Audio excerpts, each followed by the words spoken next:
Hello दोस्तों, स्वागत है आपका संतोष स्टडी में। हम लोग आज सीटेट से संबंधित जूनियर में सामाजिक अध्ययन का प्रैक्टिस सेट सॉल्व करेंगे। तो चलिए क्लास की शुरुआत करते हैं। आज का पहला प्रश्न है, भारतीय संविधान की प्रस्तावना सभी नागरिकों को किन दो प्रकार की समानता सुनिश्चित करता है? ऑप्शन ए है प्रतिष्ठा और अवसर, ऑप्शन बी है आय और धन, ऑप्शन सी है संपत्ति और प्रतिष्ठा, ऑप्शन डी है अवसर और न्याय। भारतीय संविधान की प्रस्तावना में सबसे पहले न्याय की बात की गई है। 3 प्रकार की न्याय है और 5 प्रकार की स्वतंत्रता है और 2 प्रकार की समानता की बात की गई है। प्रतिष्ठा और अवसर ये 2 समानता है, तो ऑप्शन ये सही है। इस प्रश्न का सही जवाब ऑप्शन ये है। अगले प्रश्न पर चलते हैं। अगला प्रश्न है कि विधायिका और कार्यपालिका न्यायपालिका के काम में हस्तक्षेप नहीं कर सकते हैं। यह कथन भारतीय संविधान के किस सिद्धांत को दर्शाता है? ऑप्शन ए है कि न्यायिक समीक्षा, ऑप्शन बी है आधारभूत संरचना का सिद्धांत, ऑप्शन सी है शक्तियों का बंटवारा, ऑप्शन डी है कि न्यायिक सक्रियता। इस प्रश्न का सही जवाब देना है सबको। जो इस प्रश्न का सही उत्तर हो जाएगा ये शक्तियों का बंटवारा, ऑप्शन सी सही उत्तर होगा। जो भारतीय संविधान है उसमें अनुच्छेद 50 है जो नीति निदेशक तत्व के अंतर्गत आता है, जिसके अंतर्गत शक्तियों का बंटवारा दिया हुआ है, जो न्यायपालिका और कार्यपालिका को अलग अलग रहने की बात करता है। तो इस प्रश्न का सही जवाब ऑप्शन सी है। अगले प्रश्न पर चलते हैं। अगला प्रश्न है कि अगर किसी कक्षा में केवल लड़कियों को सफाई कार्य में सहायता के लिए कहा जाता है, इसे उदाहरण मान सकते हैं निम्नलिखित का। ऑप्शन ए है कि श्रमिकों का विभाजन, ऑप्शन बी है लैंगिक रूढ़िबद्ध धारणा, ऑप्शन सी है पोषण एवं देखभाल, ऑप्शन डी है अनुशासित करना। यहाँ पर जो साफ सफाई का काम है लड़कियों से जोड़ा गया है, केवल लड़कियों से। भाई कोई भी कक्षा होती है जिसमें गर्ल्स और बॉयज़ दोनों होते हैं, तो जब लड़कियों से केवल सफाई का कार्य कहा गया है और लड़कों से नहीं कहा गया है, यानी कि यहाँ पर जेंडर की बात की गई है, जो लैंगिक रूढ़िबद्ध धारणा है उसको फोकस किया गया है। तो इस प्रश्न का सही जवाब ऑप्शन बी होगा, लैंगिक रूढ़िबद्ध धारणा। ऑप्शन बी सही उत्तर है। आगे चलते हैं अगले प्रश्न पर। अगला प्रश्न है कि व्यापारी और बुनकरों के बीच की व्यवस्था जहां व्यापारी बुनकरों को कच्चा माल देता है और उनसे तैयार माल प्राप्त करता है कहलाती है। ऑप्शन ए है कि इम्पोर्ट एक्सपोर्ट यानी कि आयात निर्यात, ऑप्शन बी है सहकारिता, ऑप्शन बी है सी है दादन व्यवस्था यानी जिसे पुटिंग आउट सिस्टम कहते हैं, ऑप्शन डी है कि बाजारों की श्रृंखला। तो इस प्रश्न का सही जवाब होगा दादन व्यवस्था। दादन व्यवस्था में ये होता है कि जो व्यापारी होता है, ये जो काम करते हैं उनको अपना कच्चा माल देता है और उनसे जो बनाया हुआ माल होता है उसे लेकर और उसका व्यापार करता है, यानी कि उसको बेचता है, तो इसे दादन व्यवस्था कहते हैं। इस प्रश्न का सही जवाब ऑप्शन सी है। अगले प्रश्न पर चलते हैं। अगला प्रश्न है कि निम्नलिखित में से तर्क के लोकतांत्रिक देश में अकाल की कम होती है, अकाल की संभावना कम होती है, कौन से वैध कारण हैं? ऑप्शन ए कि लोग अपनी आस्था का पालन करने के लिए स्वतंत्र हैं। यहाँ क्या कहा गया है कि निम्नलिखित में से इस तर्क के कि लोकतांत्रिक देश में अकाल की संभावना कम होती है, इसका वैध कारण क्या है, इसको बताइए। तो यहाँ पहला ऑप्शन कह रहा है कि लोग अपनी आस्था का पालन करने के लिए स्वतंत्र हैं। अब यहाँ पर आस्था से क्या मतलब है, धर्म की बात तो की नहीं गई है, लोकतंत्र की बात की गई है, तो इसलिए यहाँ पर आस्था है, तो इसलिए आस्था वाला जो ऑप्शन है ये गलत है। बी कह रहा है कि सरकार अगले चुनाव में हार के भय से शीघ्र प्रतिक्रिया देगी, तो ये ऑप्शन सही है, क्योंकि हार की ही डर से सरकार जो है अच्छे काम के प्रति या कार्य जो होता है उसके प्रति ध्यान देती है, निरंकुशता का व्यवहार नहीं करती है केवल चुनाव की वजह से। और सी कह रहा है कि विपक्ष भूख और भूखमरी की ओर ध्यान आकर्षित करता है। ये भी कथन सही है कि जो विपक्ष होता है, अगर जो जो सत्ता पक्ष होता है वो मनमानी करता है तो उसको जो याद दिलाने का काम करता है वो विपक्ष का काम होता है। डी कह रहा है कि स्वतंत्र प्रेस अकाल से हो रहे कष्टों की रिपोर्ट बना सकती है। ये भी बात सही है। जो सरकार जिस पर ध्यान नहीं केंद्रित करती है तो उसको जो मीडिया होता है उसे हाईलाइट करके जो है समाचार पत्रों के माध्यम से या यूट्यूब के माध्यम से जो है दिखाता है, जिससे सरकार के नज़र में आ जाता है। तो ऑप्शन डी, ऑप्शन सी और ऑप्शन बी ये तीनों सही हैं। जो ऑप्शन ये है, कहने का मतलब जो कथन ये है वो गलत है। तो जिस जिस ऑप्शन में ये होगा वो गलत होगा, क्योंकि ये गलत है। तो पहला ऑप्शन है कि ये और बी सही है, तो ये तो गलत है इसलिए गलत हो जाएगा पहला। बी में भी ये है तो इसलिए बी भी गलत हो जाएगा। सी में देखिए ये नहीं है और डी में ये है इसलिए डी भी गलत हो जाएगा। तो इस प्रश्न का जो सही जवाब है वो सी हो जाएगा। बी और बी सी डी ये तीनों सही हैं। इस प्रश्न का सही जवाब ऑप्शन सी होगा। अगले प्रश्न पर चलते हैं। अगला प्रश्न कह रहा है कि निम्नलिखित में से कौन सा संविधान सभा के संबंध में सही नहीं है। ऑप्शन ये है कि सभा में कई सदस्य थे जो भारतीय राष्ट्रीय कांग्रेस के साथ नहीं थे। ये बात सही है कि संविधान सभा में कुल 389 सदस्य थे और 389 सदस्यों में से जैसे अंबेडकर साहब तो जो थे ये कांग्रेस से संबंधित नहीं थे। कांग्रेस के बहुत से जगह पर अपोजिट में थे, विरोध कर रहे थे बहुत सी चीज़ों का, तो ये भी शामिल थे। इसलिए पहले जो कथन है कि इस सभा में भारतीय राष्ट्रीय कांग्रेस के नहीं थे, तो ये बात सही है कि जो संविधान सभा थी उसमें अन्य लोग भी थे, कांग्रेस वाले थे भी और अन्य लोग भी थे, तो ये बात सही है। बी कह रहा है कि सभा ने विभिन्न सामाजिक समूहों से आए सदस्यों का प्रतिनिधित्व किया। ये भी सही है कि जो सामाजिक समूह हैं उनका भी प्रतिनिधित्व किया गया लोगों के द्वारा, ताकि सभी के विचारों को, सभी की समस्याओं को संविधान में सम्मिलित किया जाए। तो ये भी कथन सही है। सी कह रहा है कि सभा के सदस्य विभिन्न विचारधाराओं में विश्वास करते थे। ये भी बात सही है कि जो संविधान सभा के सदस्य थे वो विभिन्न पंथ से आते थे, यानी कि इस्लामिक और जैसे इस्लामिक धर्म हो गया, मुस्लिम धर्म हो गया, तो इस सभी धर्म से जो संबंधित थे, सभी विचारधारा से संबंधित थे, सभी लोग इसमें सम्मिलित थे। डी कह रहा है कि सभा में केवल पुरुष थे। तो ये बात गलत है। जो संविधान सभा थी उसमें 389 सदस्य थे और 389 सदस्य में से 15 महिलाएं थीं। 15 महिलाएं में से एक मुस्लिम महिला थी जिसका नाम बेगम एजाज रसूल था। तो इसमें सही नहीं, यानी कि गलत पूछ रहा है, तो ऑप्शन डी जो होगा ये सही उत्तर हो जाएगा। जो गलत पूछ रहा था प्रश्न, तो इसलिए सही जवाब डी होगा। अगले प्रश्न पर चलते हैं। अगला प्रश्न कह रहा है कि निम्न में से कौन सा चार्ट एक प्रक्रिया के चरणों को प्रदर्शित करता है। अब यहाँ देखिए, flowing chart so steps in process, यानी कि स्टेप बताना है। तो इसमें पहला कथन है कि सारणीबद्ध चार्ट, दूसरा है कि कथनात्मक रूपरेखा, सी है कि वर्गीकरण चार्ट और डी है फ्लो चार्ट यानी कि प्रवाह चार्ट। इसका सही जवाब देना है आपको, तो इसका सही जवाब हो जाएगा ऑप्शन डी फ्लो चार्ट। इस प्रश्न का सही जवाब ऑप्शन डी है। अगले प्रश्न पर चलते हैं। अगला प्रश्न कह रहा है कि कथन ए और कथन बी को पढ़िए और उपयुक्त विकल्प का चयन कीजिए। कथन ये है कि भारतीय राज्य का कोई आधिकारिक धर्म नहीं है। ये बात सही है, क्योंकि भारतीय संविधान की प्रस्तावना में कहा गया है कि भारत एक पंथ निरपेक्ष देश है, यानी कि भारत देश को कोई विशेष धर्म का दर्जा नहीं दिया गया है। दूसरा बी कथन कहता है कि सरकारी नौकरियों में धार्मिक अल्पसंख्यकों के आरक्षण का प्रावधान है। भारतीय संविधान में धर्म के आधार पर आरक्षण की बात नहीं की गई है, इसलिए जो बी होगा वो गलत होगा। तो जिस ऑप्शन में बी है वो गलत होगा। पहला कह रहा है कि बी सही है तो बी गलत है। दूसरा में कह रहा है कि ये सही है बी गलत है। तो ये जो कथन है वो सही है और बी गलत है, तो इसका सही जवाब ऑप्शन बी होगा कि जो है ये सही है और बी गलत है।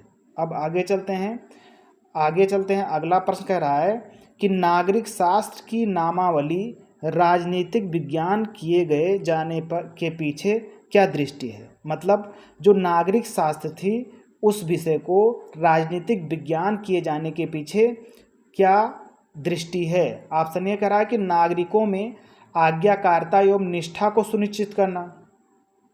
बी कह रहा है कि एक ऐसे सभ्य समाज की स्थापना करना जो नियम एवं कानूनों का अनुसरण करे। सी कह रहा है कि एक ऐसे सभ्य समाज की स्थापना करना जो अवगत, ग्रहणशील एवं उत्तरदायी हो। डी कहता है कि प्रगति के सार्वभौमिक मूल्यों के अनुसार एक सभ्य समाज की स्थापना करना। तो इस प्रश्न का आप सभी को सही जवाब देना है। इसका सही जवाब हो जाएगा कि एक ऐसे सभ्य समाज की स्थापना करना जो अवगत, ग्रहणशील एवं उत्तरदायी हो। ऑप्शन सी सही होगा। आगे चलते हैं अगले प्रश्न पर।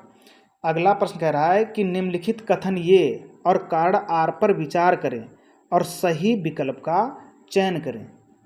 तो कथन ये है, कह रहा है कि आखेटक और खाद्य संग्राहक लोग एक जगह से दूसरी जगह पर घूमते रहते थे। ये बात कह रहा है, तो ये बात सही है कि जो आखेटक यानी जो शिकारी थे और जो खाद्य संग्राहक यानी कि भोजन की तलाश में लोग एक जगह से दूसरी जगह घूमते रहते थे। ये कथन बिल्कुल सही है। कारण कह रहा है कि किसी इलाके में पौधों और जानवरों जैसे संसाधनों का खत्म होना संभव है। जब जो शिकारी थे और खाद्य संग्राहक थे यानी कि शिकारी और खाद्य संग्राहक यानी कि जो भोजन सामग्री थी, लोग जब एक जगह पे रहते थे तो शिकार करते थे और खाद्य संग्राहक के रूप में फल फूल और जो पौधे थे उनसे भोजन प्राप्त करते थे। तो उस जगह के जो जानवर थे और जो पेड़ पौधे थे, जो फल फूल थे, वो समाप्त हो जाते थे। जब उनका भोजन समाप्त हो जाता था तो इसलिए वो दूसरी जगह पर चले जाते थे। तो कथन ये सही है और कारण आर भी सही है और इसकी व्याख्या भी ये करता है। तो इसलिए इस प्रश्न का सही जवाब हो जाएगा ये। इसमें कह रहा है कि ये और आर दोनों सही हैं, ये की आर सही व्याख्या करता है, तो इसलिए इसका सही जवाब ऑप्शन ये होगा। आगे चलते हैं अगले प्रश्न की ओर। ये कहता है कि ऊन, पेड़ों की छाल, कपास, पटुआ तथा सन को तैयार करने के काम में विधवाओं, अक्षम महिलाओं, भिक्षुड़ियों, वृद्धों, वेश्याओं, राजा की अवकाश प्राप्त दासियों, सेविकाओं और अवकाश प्राप्त देवदासियों को लगाया जा सकता है। यह कताई बुनाई कारखानों पर दिए गए निर्देश निम्नलिखित में से किस ग्रंथ में वर्णित हैं। ये जो ऊपर दिया हुआ है, कह रहा किस पुस्तक में इसका वर्णन किया गया है। तो ऑप्शन ये कह रहा कि मुद्रा राक्षस में है। मुद्रा राक्षस विशाखा दत्त की रचना है, इसमें इसका उल्लेख नहीं है। बी कह रहा है कि राजतरंगिणी कल्हड़ की रचना है, इसमें जो है कश्मीर का इतिहास है, तो इसमें भी नहीं है। अर्थशास्त्र ये किसकी रचना है, ये है कौटिल्य की रचना। जो कौटिल्य ने इसको लिखा है, जिसे चाणक्य कहा जाता है, तो कौटिल्य ने अर्थशास्त्र लिखा है। ये जितने भी चीज़ों को दिया गया है वो कौटिल्य के अर्थशास्त्र में इसका उल्लेख है। और अर्थशास्त्र से जो मौर्य वंश है या मौर्यों का जो इतिहास है उसके बारे में जानकारी मिलती है अर्थशास्त्र पुस्तक से। इस प्रश्न का इसका सही जवाब ऑप्शन सी होगा। आगे चलते हैं अगले प्रश्न पर। अगला प्रश्न कह रहा है कि ऊंची भीतरी छत में प्रतिच्छेदित मेहराबों वाली वास्तुकला की यह शैली स्पेस के बीच समान है। ऑप्शन ये है कि वृंदावन का गोविंद देव मंदिर और फतेहपुर सीकरी के महलों का जो मेहराब है वो समान है। बी कहता है बांग्ला गुम्बद मंदिरों और जोधाबाई के महल। सी है विजयनगर और शाहजहानाबाद के महल। और डी है कुतुब मीनार और राजराजेश्वर मंदिर। इस प्रश्न का सही जवाब आपको देना है। इसका सही जवाब हो जाएगा वृंदावन और गोविंद देव मंदिर, ऑप्शन ये। और फतेहपुर सीकरी के महल जो हैं उनका गुंबद समान है, इसका सही जवाब ऑप्शन ये होगा। आगे चलते हैं अगले प्रश्न की ओर। अगला प्रश्न है कि 18वीं शताब्दी भारत के संदर्भ में निम्नलिखित कथनों पर विचार करें और सही विकल्प का चयन करें। कथन ये है कि 18वीं शताब्दी में शिल्प और वाणिज्य में बड़े बड़े परिवर्तन आए जब व्यापारी और कारीगर यूरोपीय कंपनियों द्वारा स्थापित ब्लैक टाउन्स में स्थानांतरित हो गए। तो ये कथन सही है।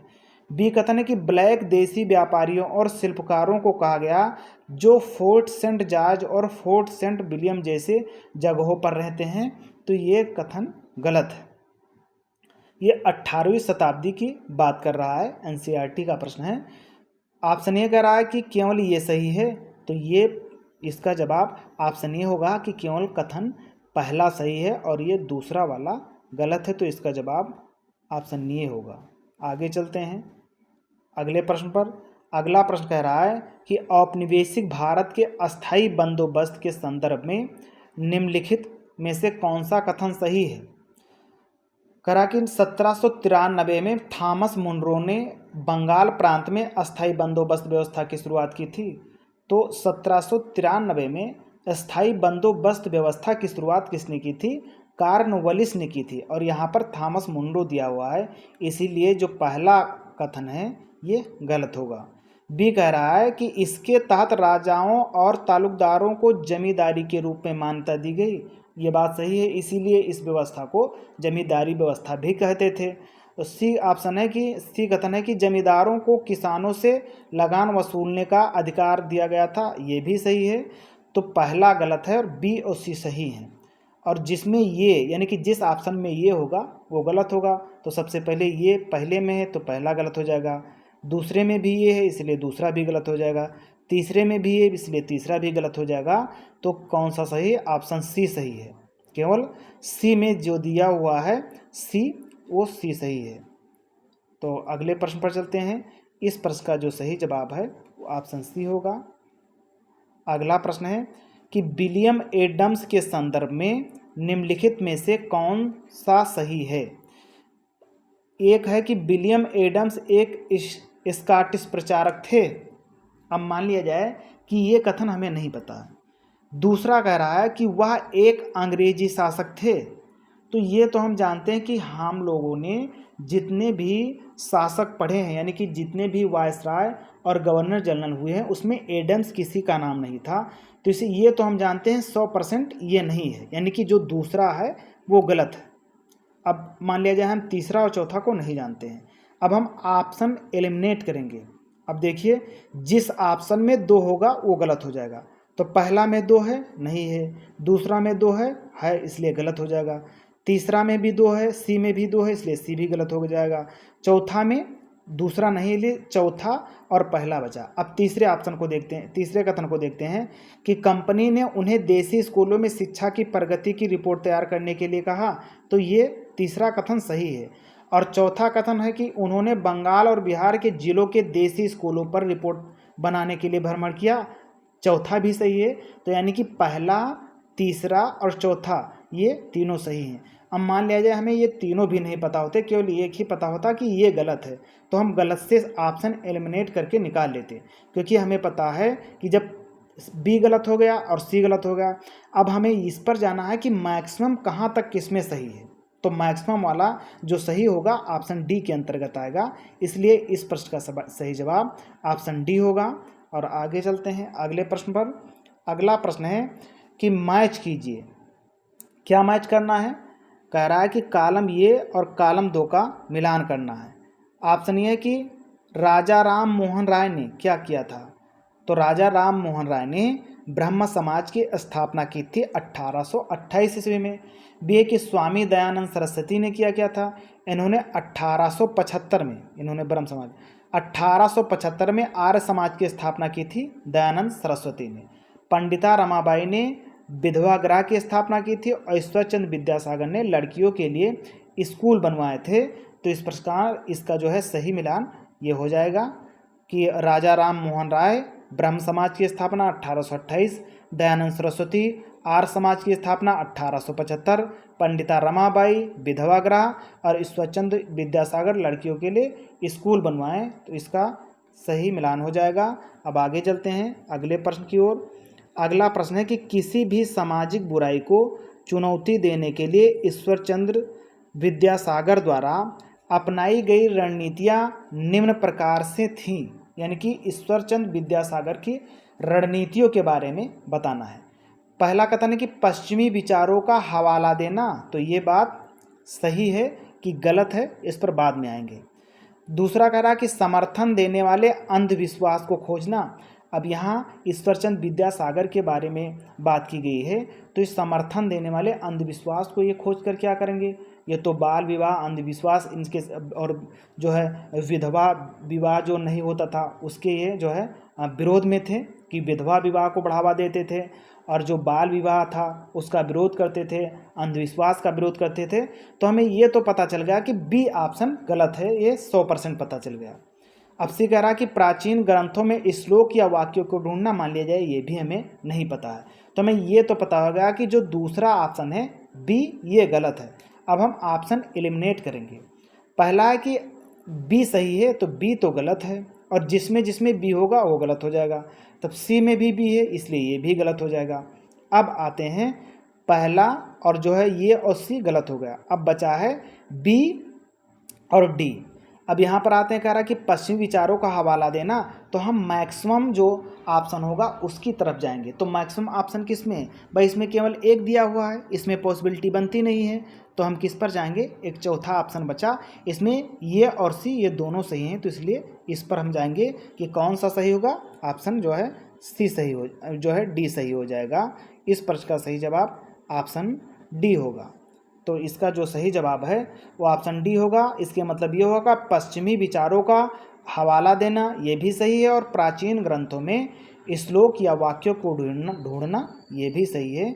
आगे चलते हैं अगले प्रश्न पर। अगला प्रश्न है कि 1905 के बंगाल विभाजन के बाद के स्वदेशी आंदोलन को भारत के किस क्षेत्र में वंदे मातरम आंदोलन के नाम से जाना गया? ऑप्शन ए कि बंगाल, बी है आंध्र प्रदेश, सी है असम, और डी है पंजाब। इसका सही जवाब देना है आपको। इसका सही जवाब हो जाएगा ऑप्शन बी, आंध्र प्रदेश में वंदे मातरम आंदोलन से चलाया गया, जो 1905 में बंगाल जो है बंगाल विभाजन के विरोध में स्वदेशी आंदोलन हुआ था। इसका सही जवाब ऑप्शन बी होगा, आंध्र प्रदेश। आगे चलते हैं अगले प्रश्न पर। अगला प्रश्न है कि निम्नलिखित में से कौन सा आंदोलन गांधी जी के असहयोग आंदोलन के हिस्से थे? तो इसको देख लेते हैं। पहला है कि खेड़ा गुजरात के पाटीदार किसानों का आंदोलन, ये तो पहला तो सही है। दूसरा है कि पंजाब के घूसखोर महंतों के खिलाफ अकाली आंदोलन, ये गलत हो जाएगा। तीसरा है कि गुजरात में नमक सत्याग्रह, ये भी गांधी जी के असहयोग आंदोलन से संबंधित था। चौथा कह रहे कि आंध्र प्रदेश में गुंटूर जिले के गरीब किसान और जनजातियों द्वारा वन सत्याग्रह, ये भी कथन सही है। तो असहयोग आंदोलन से संबंधित जो है गांधी जी ने खेड़ा आंदोलन किया, गुजरात के पाटीदार किसान आंदोलन किया, और इसके बाद में गुजरात में जो नमक सत्याग्रह चलाया था ये भी असहयोग जो है असहयोग से संबंधित था, और इसके बाद में आंध्र प्रदेश के जो गुंटूर जिला था वहाँ गरीब किसान और वन सत्याग्रह के रूप में चलाया गया था, ये भी असहयोग आंदोलन से संबंधित था। तो केवल दो गलत है और सारे ऑप्शन सही है। जो जिसमें दो होगा वो गलत हो जाएगा। तो ऑप्शन ए भी दो है, इसलिए ये गलत हो जाएगा। सी में दो है, सी गलत हो जाएगा। और अब देखिए इसमें जो डी ऑप्शन दिया हुआ है, पहला, तीसरा और चौथा सही है, तो इसका सही जवाब ऑप्शन डी होगा कि पहला, तीसरा और चौथा सही है। इसका सही जवाब ऑप्शन डी होगा। अगले प्रश्न पर चलते हैं। अगला प्रश्न है कि 1950 में भारत सरकार ने आर्थिक विकास के लिए नीतियां बनाने और उनको लागू करने के लिए एक योजना आयोग का गठन किया था। तो ये कथन बिल्कुल सही है। 15 मार्च 1950 को भारत सरकार ने, यानी कि जब पंडित नेहरू ने योजना आयोग का गठन किया था और उसके पहले अध्यक्ष बने थे, क्योंकि योजना आयोग के अध्यक्ष प्रधानमंत्री होते हैं। और दूसरा कथन कह रहा है कि 1956 में दूसरी पंचवर्षीय योजना तैयार की गई, जिसमें कृषि तथा उपभोक्ता वस्त्र उद्योगों पर पर्याप्त जोर दिया गया। देखो यहाँ कृषि की बात की गई है। पहली पंचवर्षीय योजना 1951 से 1956 तक चली और पहली पंचवर्षीय योजना में कृषि पर बल दिया गया था। दूसरी पंचवर्षीय योजना में भारी उद्योग पर बल दिया गया था, कृषि पर नहीं दिया गया था। और यहाँ पर कृषि शब्द दिया हुआ है, इसलिए जो दूसरा कथन है बी वाला ये गलत हो जाएगा। तो केवल कथन एक सही होगा। अब आइए ऑप्शन में देख लेते हैं कि पहला ऑप्शन कहता कि ये और बी दोनों सही हैं, ये गलत है, केवल ये सही है। ये तथा बी दोनों गलत हैं, नहीं ये भी सही नहीं है। ये सही है, बी गलत है, हाँ तो सी ऑप्शन सही हो जाएगा क्योंकि ये सही है और बी गलत है। इसका सही जवाब सी होगा। अगले प्रश्न पर चलते हैं। अगला प्रश्न है कि निम्नलिखित में से ज्योतिराव फूले पर कौन से कथन सही है। ऑप्शन कथन ये है कि फूले ने ईसाई मिशनरी स्कूलों में पढ़ाई की थी। अब मान लिया जाए हमें ये नहीं पता है। बी पर आते हैं, उन्होंने ब्राह्मणों के श्रेष्ठ होने के दावों पर खुलकर हमला किया। मान लिया जाए ये भी हमें नहीं पता है। सी कथन कह रहा है कि उन्होंने कहा कि आर्य विदेशी थे। डी पर आते हैं, डी कह रहा है कि वह अपने समय के उपनिवेशवाद विरोधी राष्ट्रवाद के आलोचक थे। ये कह रहा है कि इन्होंने अपनी किताब गुलामगिरी दक्षिणी अफ्रीका के रंगभेद विरोधी संघर्ष को समर्पित किया। देखिए जो ई ऑप्शन है इसमें कह रहा है गुलामगिरी जो पुस्तक है वो दक्षिणी अफ्रीका के रंगभेद नीति पर समर्पित है, तो ये ऑप्शन जो है वो गलत है। गुलामगिरी जो पुस्तक है वो अमेरिका के यानी कि यूएसए के दास प्रथा पर आधारित है और इसमें अफ्रीका कहा गया है, इसीलिए ई ऑप्शन गलत है। अब देखिए ऑप्शन एलिमिनेट करने का तरीका। तो मान ये जो ई ऑप्शन है वो गलत है तो हम खाली ई को पकड़ेंगे। अब देखिए ऑप्शन बी में ई है तो इसलिए ऑप्शन बी गलत हो जाएगा, सी में इसलिए सी गलत हो जाएगा, डी में ई है इसलिए डी भी गलत हो जाएगा। तो कौन सा सही होगा? केवल ऑप्शन ये सही होगा, ये बी सी डी, यानी कि फूले ने ईसाई मिशनरी में पढ़ाई की थी ये भी सही है, और उन्होंने ब्राह्मण श्रेष्ठ होने के दावों को खुलकर विरोध किया था ये भी सही है, और वह अपने समय के उपनिवेशवाद के विरोधी राष्ट्रवाद आलोचक थे ये भी सही है। तो इसलिए ये बी सी डी ये चारों सही है। इसका सही जवाब ऑप्शन ये होगा। आगे चलते हैं अगले प्रश्न पर। अगला प्रश्न है कि एक रोल प्ले में यानी कि एक नाटक में सौरमंडल के ग्रहों को सही आकार में दर्शाने के लिए एक शिक्षक दो समान कद और वजन के छात्रों को चुनता है। निम्नलिखित में से कौन से दो ग्रह अभिनय कर सकते हैं? अब देखिए इसमें आकार के हिसाब से दिया है, तो आकार के हिसाब से सबसे बड़ा ग्रह कौन है? बृहस्पति है, और बृहस्पति के बाद शनि है, और शनि के बाद अरुण है, फिर वरुण है, और जो पृथ्वी है ये 5वें नंबर का सबसे बड़ा ग्रह है, और शुक्र है ये 6ठे नंबर का सबसे बड़ा ग्रह है। तो यहाँ पर ये देखना है कि कौन से दो ग्रह आकार में जो है लगभग समान है। तो जो सबसे आकार में सबसे नज़दीक ग्रह होंगे वही लगभग समान होंगे। तो बुध और शुक्र, यानी शुक्र जो है ये 6ठे नंबर का सबसे बड़ा ग्रह है, और जो है बुध ये पहले नंबर का यानी कि सबसे छोटा ग्रह है। तो इन दोनों के बीच एक ग्रह का अंतर है, इसलिए ये गलत हो जाएगा। शनि और पृथ्वी ये दूसरे नंबर का सबसे बड़ा ग्रह है, ये 5वें नंबर का सबसे बड़ा ग्रह है, तो ऑप्शन बी भी गलत हो जाएगा। सी है पृथ्वी और चंद्रमा ग्रह है ही नहीं, इसलिए ये भी गलत हो जाएगा। अब यहाँ पृथ्वी और शुक्र को देखिए, पृथ्वी 5वें नंबर का सबसे बड़ा ग्रह है और शुक्र 6ठवें, यानी इन दोनों के बीच सबसे कम अंतर है, यानी कि पृथ्वी और शुक्र लगभग एक जो है आकार की दृष्टि से समान है। ये 5वें नंबर का है और वो 6ठे नंबर का, इसलिए इसका सही जवाब ऑप्शन डी होगा। इसका सही जवाब ऑप्शन डी होगा। अब अगले प्रश्न की ओर चलते हैं। अगला प्रश्न है कि अंतर्राष्ट्रीय तिथि रेखा के बारे में निम्नलिखित कथनों पर विचार कीजिए तथा सही विकल्प का चुनाव कीजिए। कथन ये कह रहा है कि अंतर्राष्ट्रीय तिथि रेखा एक काल्पनिक रेखा है, तो ये बात सही है, यानी कि पृथ्वी पर यानी कि ग्लोब पर जितनी भी रेखाएं खींची गई हैं वो एक काल्पनिक रेखा है, क्योंकि पृथ्वी का अध्ययन करने के लिए मानव ने अपने सुविधा के अनुसार उसको माना है, तो इसलिए ये पहला कथन जो है सही है। बी कह रहा है कि अंतर्राष्ट्रीय तिथि रेखा प्रशांत महासागर से होकर गुजरती है, ये भी सही है। जैसे ये मान लिया जाए ये है ग्लोब, यहाँ पर उत्तरी अमेरिका महाद्वीप, यहाँ है दक्षिणी अमेरिका महाद्वीप, यहाँ पर यूरोप महाद्वीप है और यहाँ पर एशिया महाद्वीप है, यहाँ पर अफ्रीका महाद्वीप है, यहाँ पर प्रशांत महासागर है, यहाँ पर प्रशांत महासागर है, यहाँ पर अटलांटिक महासागर है। तो प्रशांत महासागर और जो है एशिया के पूरब से होकर 180 डिग्री पूर्वी देशांतर रेखा गुजरी है। कौन सी? 180 डिग्री पूर्वी देशांतर रेखा। इसे अंतर्राष्ट्रीय तिथि रेखा कहते हैं। जो अंतर्राष्ट्रीय तिथि रेखा है तो ये प्रशांत महासागर से होकर गुजरती है। ये कथन सही है, यानी कि कथन ये भी सही है और कथन बी भी सही है। अच्छा, तो ये दोनों कथन सही हैं। अब देखिए ऑप्शन ये कह रहा है कि ओनली, यानी कि कथन ये सही है, केवल कथन ये सही है, नहीं, ये गलत है। बी कह रहा है केवल बी सही, ये भी गलत है। कह रहा है ये और बी दोनों सही हैं। तो इसका सही जवाब ऑप्शन सी होगा कि कथन ये और कथन बी दोनों सही हैं, इसलिए इसका सही जवाब सी होगा। आगे चलते हैं अगले प्रश्न पर। अगला प्रश्न है कि अगर आप 0 डिग्री अक्षांश पर हैं तो आप स्पेस पर खड़े होंगे, यानी कि 0 डिग्री अक्षांश पर हैं तो आप कहाँ खड़े होंगे? मान लिया जाए ये अपनी पृथ्वी है, यहाँ पर नॉर्थ पोल है और यहाँ पर साउथ पोल है, यानी उत्तरी ध्रुव और दक्षिणी ध्रुव। यहाँ पर 0 डिग्री अक्षांश रेखा है जिसे विषुवत रेखा कहते हैं। तो यहाँ पर आप अगर जो खड़े होंगे तो कहाँ होंगे? 0 डिग्री अक्षांश पर, यानी कि विषुवत रेखा पर। यानी 0 डिग्री अक्षांश को विषुवत रेखा, भूमध्य रेखा इन नामों से जानते हैं। तो इसका सही जवाब ऑप्शन ये होगा, विषुवत रेखा। ये ऑप्शन सही होगा। अगले प्रश्न पर चलते हैं। अगला प्रश्न कह रहा है कि 10 बजे सुबह, यानी कि 10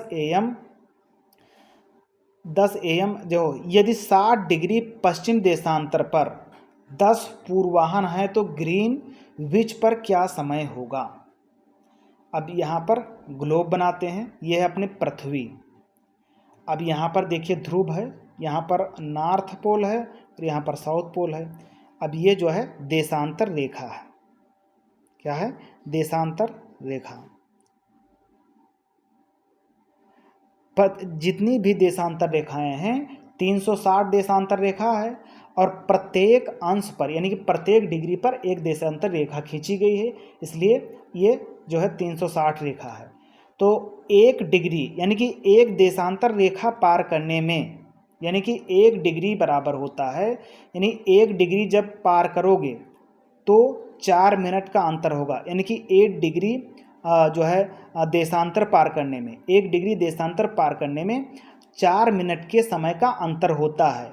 अब यहाँ पर पश्चिम है, यहाँ पर पूरब है। तो यदि पूरब की तरफ जाओगे तो क्या होगा? टाइम में बढ़ोतरी होगी, यहाँ प्लस होगा, और पश्चिम में जाओगे तो टाइम क्या होगा? माइनस होगा। तो मान लिया जाए कि यहाँ पर 60 डिग्री अक्षांश है और 60 डिग्री अक्षांश पर कितना बज रहा है? 10 बज रहा है। तो हमें अब कह रहा है कि कहाँ पर जाना है? ग्रीनविच टाइम पर जाना है। ये जो 0 डिग्री देशांतर रेखा है इसे ग्रीनविच टाइम कहते हैं। ये अटलांटिक महासागर से होकर गुजरती है। तो हम 60 डिग्री अक्षांश यहाँ पर है, अब यहाँ से हमें यहाँ जाना है, यानी 60 डिग्री अक्षांश से 0 डिग्री पर जाना है। तो हम पूरब की तरफ जाएंगे और जब पूरब की तरफ जाएंगे तो हमारा जो टाइम होगा वो जुड़ेगा।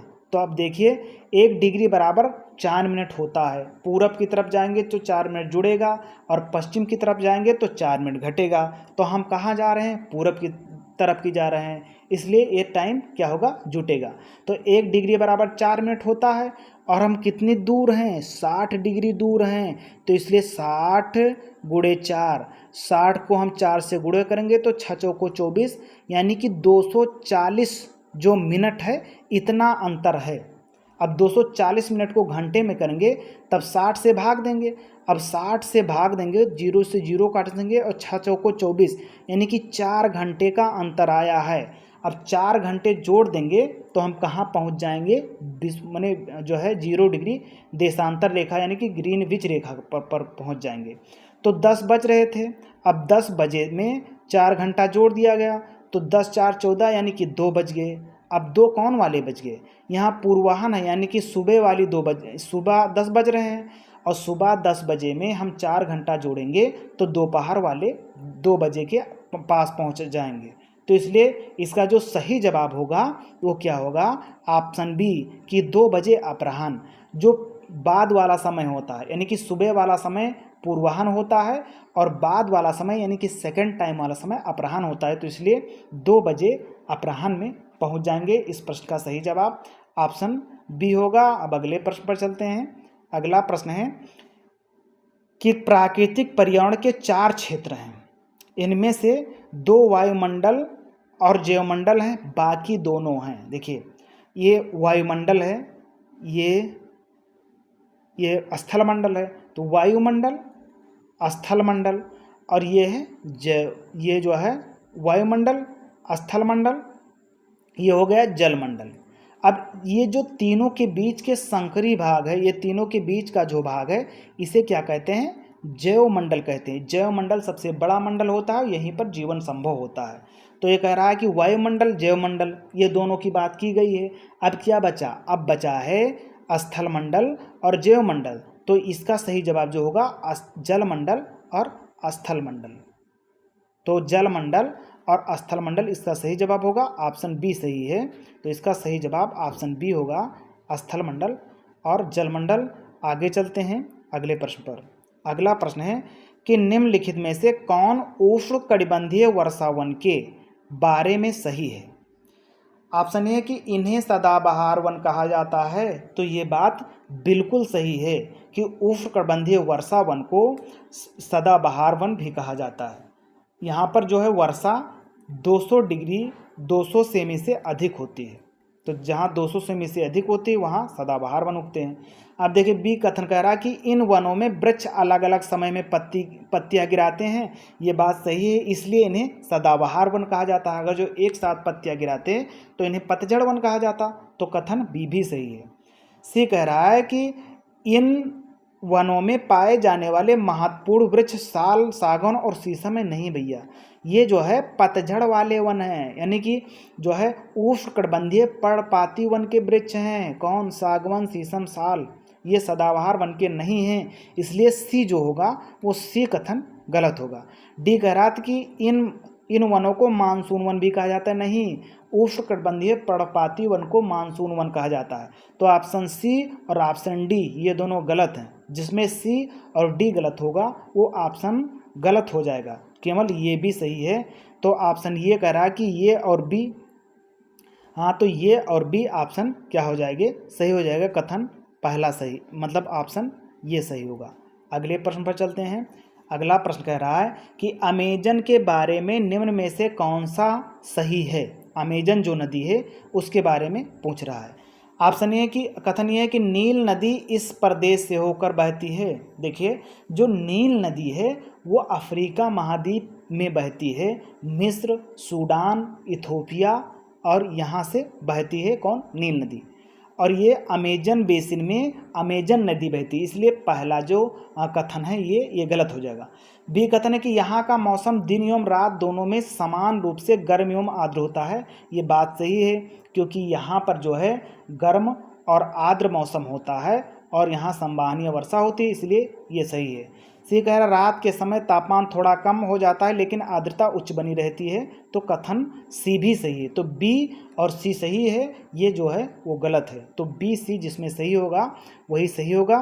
तो यहाँ पर देखिए, हिंदी में गलत है लेकिन अंग्रेजी में सही है। कथन बी और सी ये दोनों, बी और सी सही है। तो इसका जो है सही जवाब ऑप्शन डी हो जाएगा।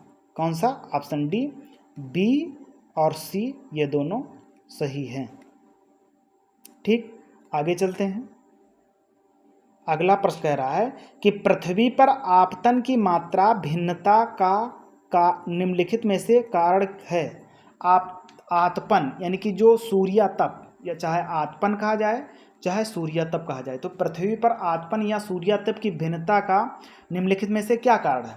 ऑप्शन कथन ये है कि पृथ्वी का अपने अक्ष पर घूमना। तो ये बिल्कुल सही है, पृथ्वी अपने अक्ष पर घूमती है जिसके कारण जो सूर्यातप है वो उसमें भिन्नता पाई जाती है। बी कह रहा है कि सूर्य की किरणों का नतिकोण। ये भी सही है कि जो सूर्य की किरणें हैं वो विषुवत रेखा पर लंबवत पड़ती हैं। जैसे मान लिया जाए ये अपनी पृथ्वी माता है, यहाँ पर जो है नॉर्थ पोल है, यहाँ पर साउथ पोल है, यहाँ पर जो है ये क्या है? विषुवत रेखा है। और विषुवत रेखा पर सूर्य की किरणें लंबवत चमकती है, तो यहाँ पर धूप अधिक होगा, यानी कि सूर्यातप विषुवत रेखा के आसपास अधिक होता है। तो ये बात सही है, बिल्कुल सही है। और जो ध्रुव होता है यहाँ पर सूर्य की किरणें तिरछी पड़ती हैं, तो इसलिए तिरछी पड़ने के कारण सूर्य की किरणें यहाँ पर सूर्यातप कम प्राप्त होता है, इसीलिए ध्रुवों पर बर्फ जमे रहते हैं। तो ये सही है, मतलब कथन ए और कथन बी ये भी सही है। सी कह रहा है कि दिन की अवधि, हाँ ये भी सही है कि दिन की अवधि होती है, इसमें जो है दिन छोटा होता है, कभी दिन बड़ा होता है, यानी कि ठंडी के महीने में दिन छोटा होता है, गर्मियों में दिन बड़ा होता है। ये भी एक कारण बनता है सूर्यातप।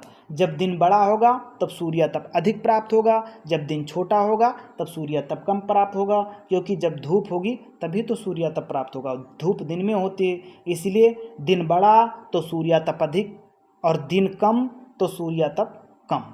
तो इसलिए सी ऑप्शन भी, सी कथन भी सही होगा। तो ये बी और सी ये तीनों कथन सही हैं। तो इसका सही जवाब क्या हो जाएगा, ये बी सी डी तीनों सही हैं, तो इसका सही जवाब ऑप्शन डी होगा, ऑप्शन डी होगा। अगले प्रश्न पर चलते हैं। अगला कथन कह रहा है कि वायु दाब के बारे में दिए गए कथनों को पढ़िए और उपयुक्त विकल्प का चुनाव कीजिए। ऑप्शन है कि वायु हमारे शरीर पर उच्च दाब के साथ बल लगाती है, किंतु हम इसका अनुभव नहीं करते हैं। ये बात तो सही है कि जो वायु है वो हम पर दाब लगाती है। बी कह रहा कि वायु का दाब हमारे ऊपर सभी दिशाओं से लगता है और हमारा शरीर विपरीत बल लगाता है, ये भी सही है। तो आप कथन ये और कथन बी ये दोनों सही हैं। अब यहाँ पर देख लेते हैं। पहला ऑप्शन कह रहा है कि ये तथा बी दोनों सही हैं, बी सही व्याख्या करता है, तो ये इसका सही जवाब हो जाएगा, ऑप्शन ये सही होगा। क्योंकि जो है जो वायुदाब है वो मानव को या कोई भी वस्तु है तो वातावरण में है या वायुमंडल में है तो चारों ओर से घेरे हुए है और उस पर जो है वायुदाब का प्रभाव है, तो इसलिए इसका सही जवाब ऑप्शन ये होगा। अगले प्रश्न पर चलते हैं। अगला प्रश्न है कि फिल इन द ब्लैंक्स यानी रिक्त स्थानों को सही विकल्प से भरें। क्या है सही विकल्प? ऑप्शन है कि चीतों का घर, यानी कि यहाँ है प्रेरी है, तो प्रेरी पूछ रहा है, प्रेरी क्या है? ऑप्शन है कि चीतों का घर है प्रेरी। बी कह रहा है कि मवेशी पालने के लिए उपयुक्त जगह है। डी सी कह रहा है कि दिन के समय बहुत गर्म और रात के समय बहुत ठंड वाली जगह है। डी कह रहा है कि ठंडे रेगिस्तान है प्रेरी। इसका आपको सही जवाब देना है, तो इसका सही जवाब हो जाएगा ऑप्शन बी, प्रेरी घास का मैदान है जो कहाँ पर पाया जाता है, उत्तरी अमेरिका महाद्वीप में, यानी कनाडा, अमेरिका और मैक्सिको में प्रेरी घास का मैदान पाया जाता है। ये घास का मैदान गेहूं उत्पादन के लिए पूरे विश्व में प्रसिद्ध है। इसका सही जवाब ऑप्शन बी होगा। अगले प्रश्न पर चलते हैं। अगला प्रश्न हो जाएगा, निम्नलिखित में से अलवणीय जल की आपूर्ति की कमी के मुख्य कारक हैं। ऑप्शन ए है बढ़ता नगरीकरण, तो ये सही है कि जो अलवणीय जल है यानी कि जो मीठा जल है, जो पीने योग्य जल है, उसकी कमी क्यों हो रही है उसको बताना है। तो जब जनसंख्या बढ़ेगी तो जल तो उतना ही है, जल एक स्थिर वैल्यू है, और जब जनसंख्या बढ़ेगी तो जल में जो पीने वाला जल है उसमें कमी आएगी, तो ये कथन पहला सही है। दूसरा कह रहा कि बेहतर होता है जीवन स्तर, यानी कि बेहतर होता जीवन स्तर से जो है समस्या आ रही है जल की पूर्ति में, ये भी बात सही है। सी है कि बांधों के जलाशयों के माध्यम से विद्युत उत्पादन से हमें कोई मतलब नहीं है, ये कथन गलत है। डी है ऑप्शन है कि भोजन और नकदी फसलों की बढ़ती मांग, तो जो कथन ये भी सही है कि भोजन और नकदी फसलों की बढ़ती मांग की वजह से जो है नकदी फसल जब हम उगाते हैं तो उसमें सिंचाई ज़्यादा करते हैं, इसीलिए जो है इसमें भी पानी की अधिक आवश्यकता होती है। तो कथन ये, कथन बी और कथन डी सही है, जो सी है वो गलत है। तो यहाँ पर जो ऑप्शन बनेगा, जो है ऑप्शन बनेगा, मान लीजिए ए ऑप्शन है, तो ये बी और डी सही होगा, ये बी और डी ये सही होगा। तो अब अगले प्रश्न पर चलते हैं। अगला प्रश्न कह रहा है कि सबसे उचित विकल्प का चयन करें। विकल्प क्या है? भूमि उपयोग में परिवर्तन हमारे समाज में सांस्कृतिक परिवर्तनों को बढ़ावा देती है। देखिए ये प्रश्न थोड़ा कम दिखाई दे रहा है, इसलिए हम इसको नहीं लेंगे। आगे चलते हैं अगले प्रश्न की ओर। अगला प्रश्न है कि किसी को एक छवि में बांधने का अर्थ है। क्या अर्थ है? ऑप्शन ए कह रहा कि फोटो खींचना, बी कह रहा कि रूढ़िबद्ध धारणा बनाना, सी कह रहा कि विविधता की सराहना करना और डी कह रहा कि अंतर करना। तो किसी को एक छवि में बांधने का अर्थ है यहाँ रूढ़िबद्ध धारणा बनाना। ऑप्शन बी सही होगा, इसका जवाब ऑप्शन बी है। आगे चलते हैं अगले प्रश्न पर। अगला प्रश्न है कि समानता के संदर्भ में निम्नलिखित कथनों पर विचार कीजिए। कथन और कारण दिया हुआ है। कथन ये है कि समानता एक वास्तविक बने, इसके लिए लोगों के संघर्ष और सरकार द्वारा सकारात्मक कदम उठाए जाने की आवश्यकता है। तो ये बात सही है, हम यही तो कर रहे हैं। सरकार भी इस पर फोकस कर रही है कि समानता हो, यानी कि जो ऊंच नीच का भेदभाव है, जो जाति का भेदभाव है, जो आर्थिक असमानताएं हैं, यानी कुछ लोग बड़े हैं, यानी कुछ लोग अमीर हैं और कुछ लोग गरीब हैं, तो उसको कम करने की जो कोशिश हो रही है, इसी की बात कर रहा है। तो ये तो बात सही है कि इसको कम करने की कोशिश की जा रही है। पहला कथन सही है। कारण कह रहा है कि समानता वह मूल है जिसके लिए हमें निरंतर संघर्ष करते रहना चाहिए, यह स्वतः नहीं होगा। तो ये बात सही है कि समानता एक निरंतर संघर्ष करने की प्रक्रिया है, क्योंकि यह स्वतः नहीं हो सकता। जब हम इस पर फोकस करेंगे, इस पर ध्यान देंगे, तब ये समानता होगा। तो इसलिए ये भी सही है और इसकी ये सही व्याख्या भी करता है, क्योंकि दोनों एक से रिलेटेड हैं। तो इसका जो कथन मतलब ऑप्शन होगा वो ये सही हो जाएगा कि ये और आर दोनों सही हैं और ये सही व्याख्या करता है आर की। तो इसका सही जवाब जो है ऑप्शन ये होगा। अगले प्रश्न पर चलते हैं। अगला प्रश्न कह रहा है कि निम्न में से कौन सा कथन सही है। कथन क्या है? कथन ये कह रहा है कि पंच को पंचायत क्षेत्र के वार्ड सदस्य के नाम से भी जाना जाता है। ये कथन सही है, पंच को वार्ड सदस्य कहते हैं। दूसरा है कि ग्राम सभा के सभी सदस्य मिलकर पंचायत मुखिया को चुनते हैं। ये भी सही है कि जब प्रधानी वाला चुनाव होता है तो उसमें क्या होता है, ग्राम सभा के जितने भी सदस्य होते हैं वो पंचायत के मुखिया को चुनते हैं। सी कह रहा है कि ग्राम सभा एक पंचायत क्षेत्र में रहने वाले सभी वयस्कों की सभा होती है। बिल्कुल सही है, जितने भी वहाँ लोग रहते हैं, ग्राम में निवास करते हैं, वो ग्राम सभा के तो ही सदस्य होते हैं। तो इसलिए ये बी और सी ये तीनों सही हो जाएंगे। तो इसका सही जवाब जो है ऑप्शन डी होगा कि ये बी सी डी सभी सही है। इसका सही जवाब ऑप्शन डी है। आगे चलते हैं अगले प्रश्न पर। अगला प्रश्न कह रहा है कि राज्यसभा के बारे में दिया हुआ है। कह रहा है कि राज्यसभा के विषय में निम्नलिखित में से कौन सा कथन सही है। हाँ, कथन ये है कि राज्यसभा के 12 सदस्य प्रधानमंत्री द्वारा नामांकित किए जाते हैं। भाई प्रधानमंत्री राज्यसभा में कहाँ गया, ये कथन गलत हो जाएगा। राष्ट्रपति 12 सदस्य मनोनीत करते हैं, प्रधानमंत्री नहीं। कथन बी कह रहा है कि राज्यसभा के सदस्य का चुनाव विभिन्न राज्यों के विधान सभाओं के निर्वाचित सदस्य द्वारा होता है। ये कथन बिल्कुल सही है। सी कह रहा है कि यह मुख्यतः संसद में राज्यों के प्रतिनिधियों के रूप में कार्य करते हैं। तो ये भी बात सही है कि जो संसद सदस्य होते हैं राज्यसभा वाले, ये प्रतिनिधियों के रूप में, जो राज्य के प्रतिनिधि होते हैं उनके रूप में कार्य करते हैं, जैसे सामान्य सांसद करते हैं। इनको भी सांसद बोलते हैं। ये राज्यसभा के हैं, वो लोकसभा के, तो दोनों का काम समान होता है। डी कह रहा है कि इसकी लोकसभा द्वारा परिवर्तित नियमों की पुनरावृत्ति एवं परिवर्तन में भूमिका है। बिल्कुल, जिसे मान लिया जाए कोई बिल है जिसको लोकसभा ने पारित कर दिया। अब लोकसभा ने पारित कर दिया, अब ये राज्यसभा के पास आया, तो राज्यसभा के पास ये भी अधिकार होता है, सारे विधेयकों में नहीं होता है लेकिन कुछ विधेयक में होता है, उसको रोक सकती है राज्यसभा, उस पर अपना विचार व्यक्त कर सकती है। तो इसके पास भी पावर होता है, किसके पास, राज्यसभा के पास। तो यही बात कहता है।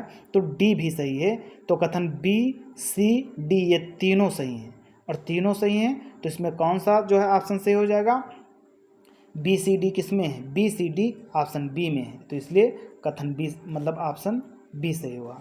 अगले प्रश्न पर चलते हैं। अगला प्रश्न है कि निम्नलिखित कालम के सेवा शर्त को कालम 2 के जीविका से सुमेलित करें और उपयुक्त विकल्प का चयन करें। कालम 1 को कालम 2 से मिलाना है। कालम 1 में है कि ये कहता है कि वेतन भोगी कर्मचारी, इसमें कौन होता है वेतन भोगी कर्मचारी, फुटपाथ ठेला दुकानदार होता है, नहीं गृहिणी होती है, निर्माण मजदूर होता है, शिक्षक। बिल्कुल, शिक्षक को वेतन मिलता है, ये वेतन भोगी कर्मचारी होता है, यानी गवर्नमेंट सेक्टर वाला कर्मचारी है। यानी कि बी कहता है कि अनियमित काम।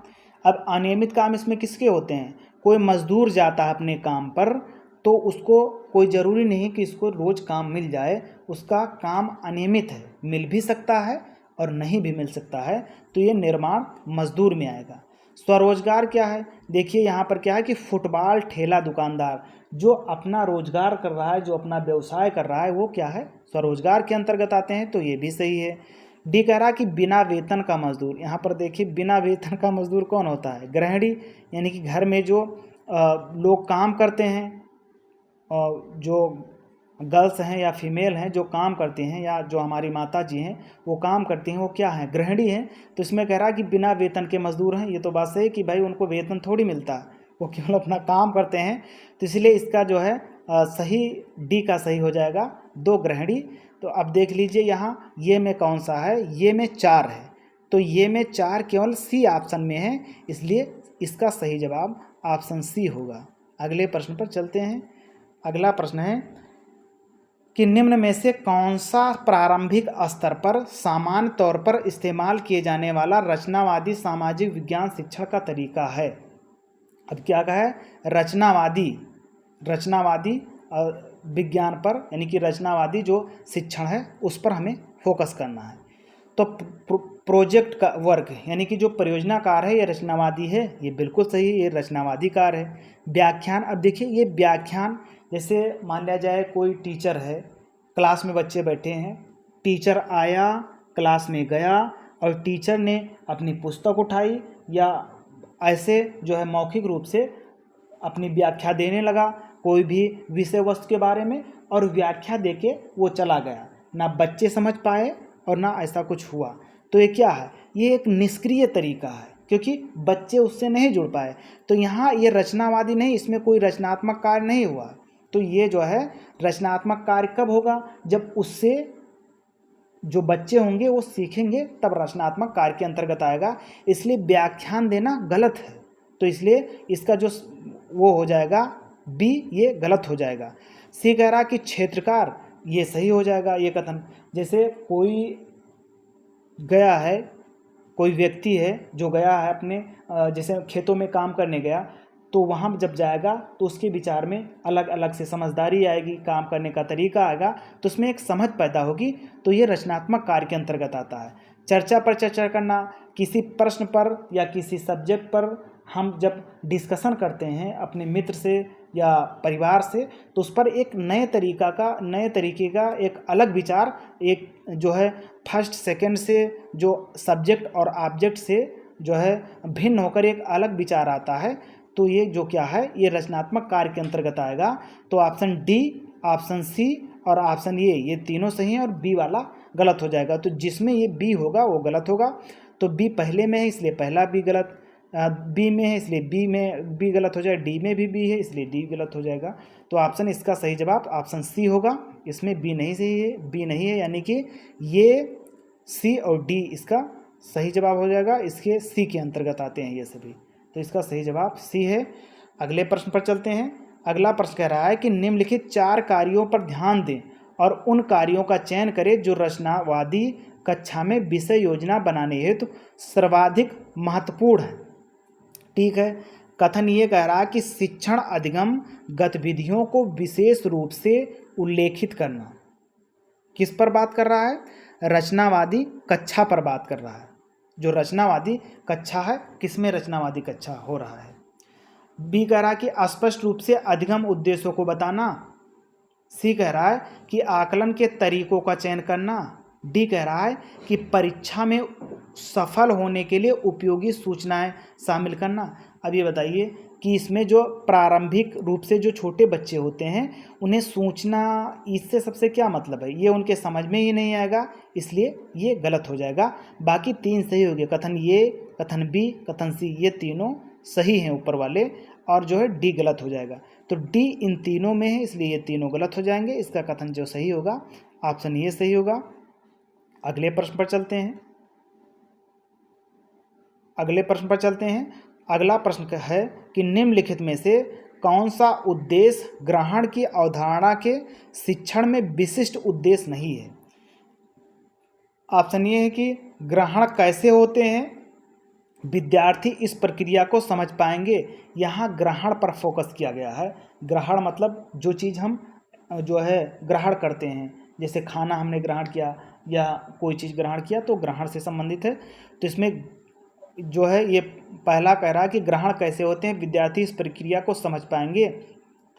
तो यहाँ पर नकारात्मक छातना है कि कौन सा विशिष्ट उद्देश्य नहीं है, तो ये तो विशिष्ट उद्देश्य बनता है क्योंकि यहाँ ग्रहण है। बी कह रहा है कि भौतिक यानी विद्यार्थी भौतिक दुनिया के बारे में जागरूकता विकसित करेंगे। अब यहाँ पर ग्रहण से क्या मतलब है, इसीलिए जो है इसका जो सही जवाब है वो ऑप्शन बी हो जाएगा, क्योंकि यहाँ गलत कह रहा था तो गलत ऑप्शन बी होगा।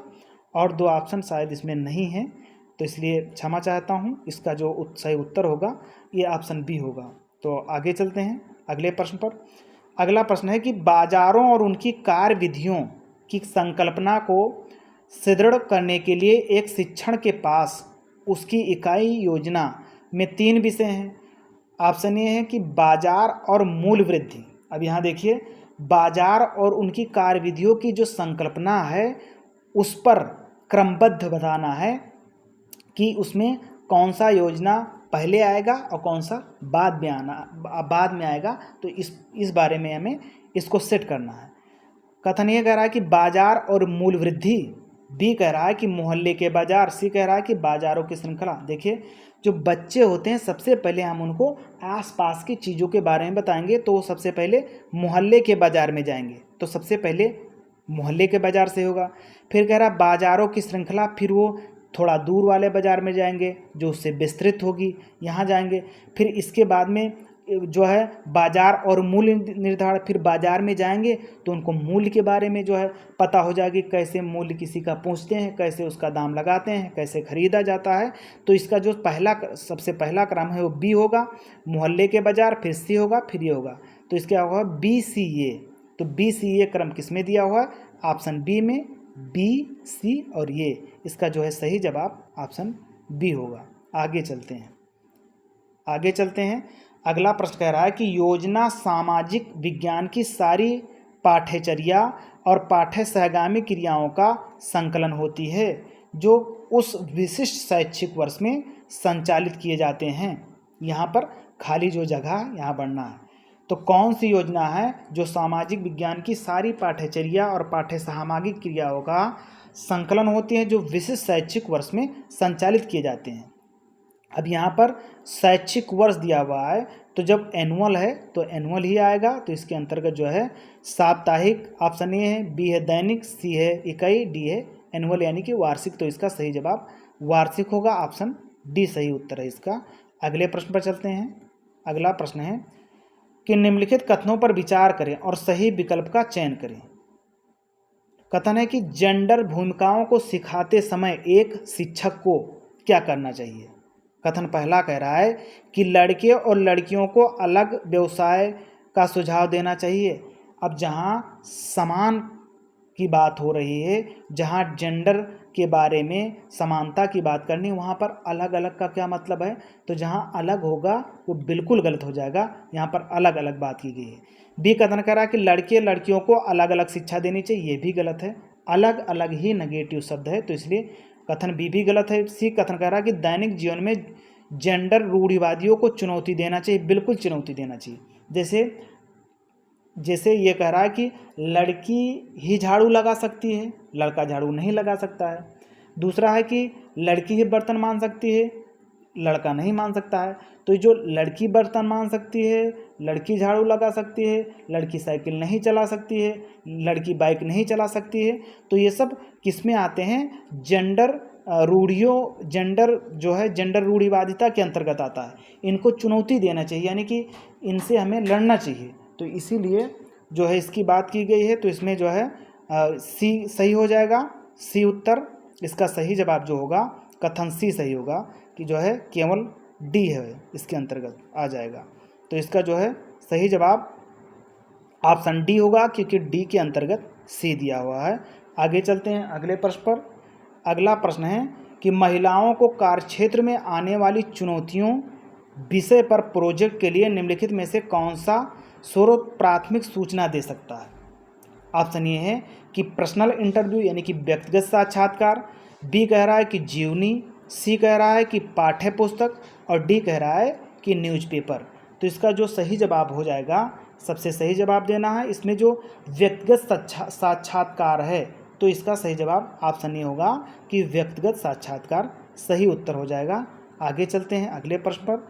अगला प्रश्न है कि छात्रों के साथ प्रोजेक्ट करने के लिए सबसे पहला कदम क्या होना चाहिए। ऑप्शन ए है कि आंकड़े एकत्र की योजना बनाना, बी कह रहा है कि आंकड़े के स्रोत को चिन्हित करना, सी कह रहा है कि उद्देश्यों का निर्धारण करना, डी कह रहा है कि खोज का विश्लेषण करना। तो इसमें सबसे पहला कदम पूछ रहा है तो सबसे पहले हमें क्या करना चाहिए कि उद्देश्यों का निर्धारण करना चाहिए। इसका जो है सही जवाब ऑप्शन सी होगा, उद्देश्यों का निर्धारण करना। आगे चलते हैं अगले प्रश्न पर।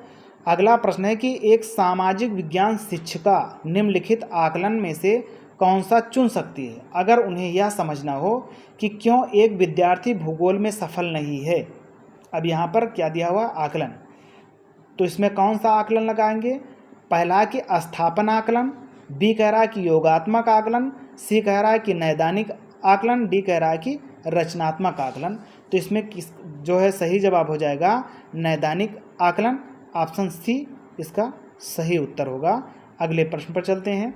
अगला प्रश्न है कि सामाजिक और राजनीतिक जीवन विषय पढ़ाते समय कौन सा उपागम का ध्यान में रखना चाहिए। तो निम्नलिखित दो कथनों पर विचार कीजिए और तथ्य सही विकल्प का चयन कीजिए। पहला कथन कह रहा है कि सामाजिक राजनीतिक मामलों और चिंताओं के बारे में पढ़ाने के लिए एक मार्गी उपागम ले। भाई यहाँ पर एक मार्गी यानी इसको सीमित कर दिया गया है। भाई तो इसको सीमित करने की क्या ज़रूरत है, यहाँ तो बहुमार्गी शिक्षा की आवश्यकता है, तो इसलिए पहला कथन गलत हो जाएगा। कथन दो कह रहा है कि कला प्रिय समकालीन मूल विषयों की उपेक्षा करनी चाहिए।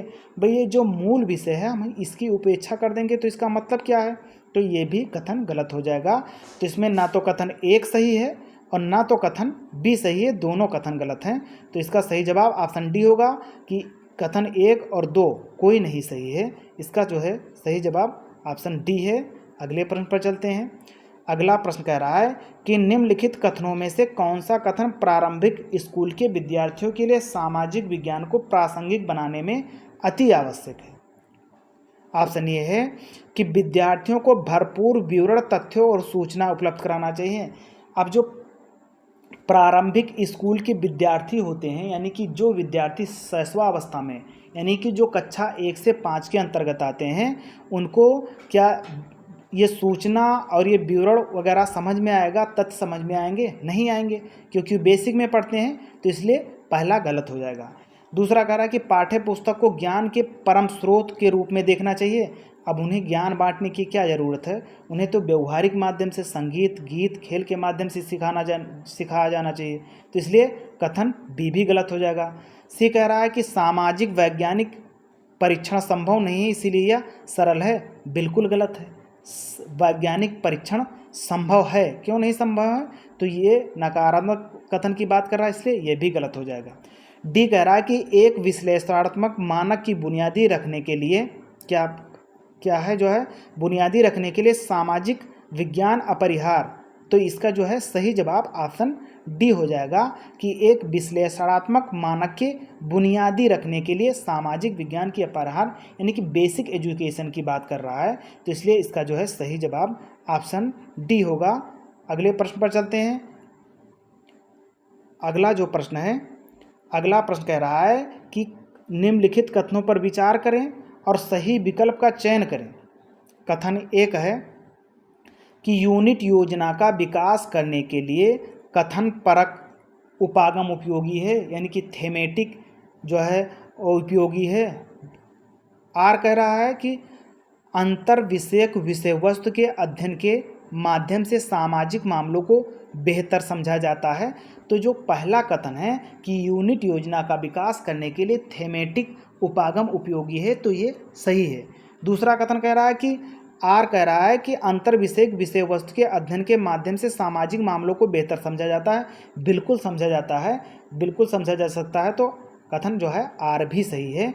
तो जो है ये और आर ये दोनों सही हैं और दोनों एक दूसरे की सही व्याख्या भी करते हैं, तो इसका जो सही जवाब होगा वो ऑप्शन ये होगा। इसका सही उत्तर ऑप्शन ये है। अब अगले प्रश्न पर चलते हैं।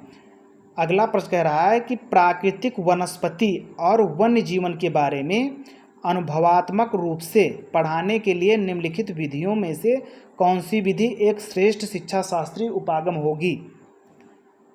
ऑप्शन ये है कि विद्यार्थियों को प्राकृतिक भ्रमण के लिए लेकर जाना। अब यहाँ किसके बारे में बच्चों को बताना है? प्राकृतिक वनस्पति और वन्य जीवन के बारे में बताना है। तो कौन से माध्यम से बताएंगे जो सबसे श्रेष्ठ होगा? तो पहला कथन कह रहा है कि विद्यार्थियों को प्राकृतिक भ्रमण के लिए लेकर जाएंगे, तो यही सबसे श्रेष्ठ होगा, क्योंकि जब हम प्रत्यक्ष रूप से लेकर जाएंगे तो बच्चे ज़्यादा सीखेंगे। तो इसलिए इसका जो सही जवाब है वो कथन जो है ऑप्शन ये सही होगा। अच्छा, बी को देख लेते हैं। बी में देख ले वृत्त चित्र का प्रदर्शन। भाई चित्र के माध्यम से वन या वन्य जीवों के बारे में बताएंगे तो वो कहाँ फील कर पाएंगे? फील ही नहीं कर पाएंगे। तो इसलिए जो कथन बी हो ऑप्शन बी होगा ये गलत हो जाएगा। सी कह रहा है कि एक विशेषज्ञ को वाचन के लिए आमंत्रित करेंगे। अब कोई विशेषज्ञ आए, ज्ञान बांट के चला जाए वन या वन्यजीवों पर, तो वो क्या होगा? ऊपर से जाएगा बच्चों के, तो कथन ये भी गलत हो जाएगा। डी कह रहा है कि जो पाठ्य पुस्तक उपलब्ध सूचना के आधार पर सामूहिक रूप से प्रस्तुत किया जाए। अब पुस्तक में बहुत कुछ लिखा है तो पुस्तक से भी समझ नहीं पाएंगे छोटे बच्चे, उनको खेल के माध्यम से, संगीत के माध्यम से, प्रत्यक्ष अनुभव के माध्यम से सिखाया जाना चाहिए। तो इसका सबसे उपयुक्त जो उत्तर है वो ऑप्शन ये सही होगा। अगले प्रश्न पर चलते हैं आगे। अगला प्रश्न कह रहा है कि आपको क्यों लगता है कूड़े का निपटान कच्ची बस्तियां में रहने वाले व्यक्तियों के लिए उपलब्ध नहीं है? यह प्रश्न प्रयास छात्र की स्पेस की क्षमता का आकलन करता है, यानी कि छात्र की किस क्षमता का आकलन करता है ये जो कथन दिया हुआ। ऑप्शन ए कि सामान्यीकरण करने के लिए, बी है अनुमान लगाने के लिए, सी है तर्क देने के लिए, डी है कल्पना देने के लिए। तो ये जो बच्चे का है वो रीजनिंग जो है तार्किक क्षमता से संबंधित है। ऑप्शन सी सही होगा, ये तर्क देता है, तर्क से संबंधित है। आगे चलते हैं अगले प्रश्न पर। अगला जो प्रश्न है, अगला प्रश्न कह रहा है कि एक विषय को पढ़ाने के बीच में शिक्षिका विद्यार्थियों में अवधारणात्मक दुविधाओं को जानने के लिए एक टेस्ट आयोजित करती है। वह किस प्रकार के आकलन का आयोजन कर रही है? क्या है कि एक विषय को पढ़ाने के लिए बीच में पढ़ा रही है, फिर बीच में ही शिक्षिका ने विद्यार्थियों में अवधारणात्मक दुविधा को जानने के लिए एक टेस्ट आयोजित करती है। तो बीच में टेस्ट करवा रही है, ना कि जो है सिलेबस ख़त्म करके या जो लेसन पढ़ा रही है उसको ख़त्म करके टेस्ट करवा रही है। कहाँ जो है लेसन के बीच में ही टेस्ट करवा रही है। तो इसके मतलब कौन सा इसमें आकलन कर रही है जो शिक्षिका है, ये पूछ रहा है। तो ऑप्शन ये है कि स्थानन आकलन कर रही है, बी है कि योगात्मक आकलन कर रही है, सी है कि रचनात्मक आकलन कर रही है, डी है कि सहपाठी आकलन कर रही है। तो जो पढ़ाई के बीच में या सिलेबस के बीच में या जो है लेसन के बीच में जो आकलन किया जाता है वो रचनात्मक आकलन होता है। तो इसका सही जवाब ऑप्शन सी सही होगा। अगर जो लेसन समाप्त हो जाने पर शिक्षिका आकलन करती तो उसको योगात्मक आकलन कहा जाता, तब ऑप्शन बी सही होता। लेकिन यहाँ लेसन के बीच में आकलन किया गया है, इसलिए रचनात्मक आकलन इसका सही जवाब होगा, ऑप्शन सी। अगले प्रश्न पर चलते हैं। अगला प्रश्न कह रहा है कि विविधता और भेदभाव विषय के पूरा होने के बाद शिक्षक टेस्ट में प्रदर्शन के निम्नलिखित स्तरों का पता लगाता है। विद्यार्थी ये कहता है कि विविध परिस्थितियों में पूर्वाग्रह और भेदभाव को पहचानने में समर्थ है। बी कह रहा है कि रूढ़िबद्ध धारणा बनाने और पूर्वाग्रह जो है परिभाषित करने में समर्थ है। और सी क्या कह रहा है कि भेदभाव के विशिष्ट कृत्यों के लिए प्रारंभिक संवैधानिक प्रावधानों की ओर संकेत करने में समर्थ है। अब यह क्या है कि कह रहा है कि अवधारणा तौर पर अति स्पष्ट से आरंभ करते हुए टेस्ट में विद्यार्थियों के प्रदर्शन को सुव्यवस्थित कीजिए। सुव्यवस्थित के करने का क्या मतलब है कि यहाँ जो कथन दिया हुआ है उसे क्रमबद्ध करना है। तो देखिए सबसे पहले इसमें कौन आएगा। अब यहाँ पहला है कि विविध परिस्थितियों में पूर्वाग्रह और उसको पहचानने में समर्थ करता है, तो पहचान सबसे पहले आएगा। सबसे पहले क्या होगा कि पहचानेंगे। बी कह रहा है कि रूढ़िबद्ध धारणा को पूर्वाग्रह को परिभाषित करने में समर्थ। किसी चीज़ को हम कब बोल पाएंगे, कब परिभाषित कर पाएंगे, जब हम उसके बारे में जानेंगे। तो सबसे पहले तो हम उसको पहचान चुके हैं लेकिन अभी जाने नहीं। अब जानेंगे कहाँ? देखिए सी देखते हैं कि भेदभाव के विशिष्ट कृत्यों के लिए प्रारंभिक संवैधानिक प्रावधानों की ओर संकेत करने में समर्थ है, यानी उसके बारे में हम जान चुके। तो सबसे पहले हम उसको देखें, फिर उसको जाने यानी कि उसको पढ़े, अब फिर उसके बारे में बता पाएंगे, यानी कि बी सबसे बाद में होगा। तो ये सी और बी इसका क्रम होगा।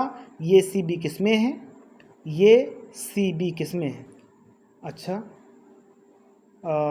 ये सी बी, ये बी सी। तो यहाँ पर क्या हो जाएगा कि जो ये है सी है, ये पहले आ जाएगा। क्या है कि संकेत वाला पहले आ जाएगा, पहले संकेत होगा, पहले संकेत होगा, पहले संकेत होगा, इसके बाद में क्या होगा, पहचानेंगे, और पहचानने के बाद में क्या हो जाएगा कि उसे परिभाषित करेंगे। तो पहले नंबर पर संकेत, फिर क्या होगा कि दूसरे नंबर पहचानेंगे, और तीसरे नंबर में क्या करेंगे, जो है परिभाषित करेंगे। तो इसका क्या हो जाएगा कि जो है क्या हो जाएगा, सी ये और बी। तो सी ये बी किस में है, इसका जो है सही जवाब ऑप्शन डी में होगा। सी ये बी इसमें दिया हुआ है, सी ये बी। तो इसका जो है सही जवाब ऑप्शन डी होगा। अगले प्रश्न पर चलते हैं। तो आज की क्लास यहीं तक थी, और क्लास देखने के लिए धन्यवाद। क्लास पसंद आई हो तो चैनल को सब्सक्राइब कीजिए और बेल आइकन को दबाइए ताकि समय से क्लासें मिलती रहें। आज के लिए इतना ही। नमस्कार, जय हिंद।